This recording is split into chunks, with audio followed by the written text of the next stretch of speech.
Hello everyone, welcome back to our channel. In this video, we are going to talk about how to fix Roblox Premium not giving Roblox Mobile.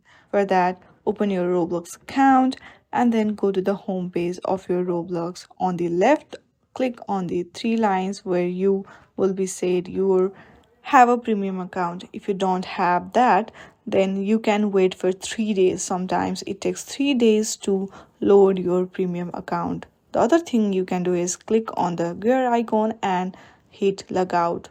If it doesn't solve still, then click on the gear icon which is on the right corner of your screen, then click on help and safety.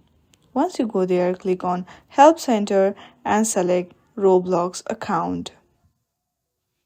Then select account switching in the section of logging in. Then scroll down where you will see contact support here. Simply click on that.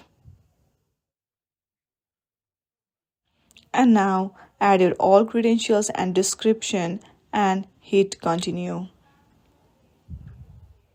Thank you for watching this video. If you like this video, then please do not forget to subscribe our channel. Thank you for watching.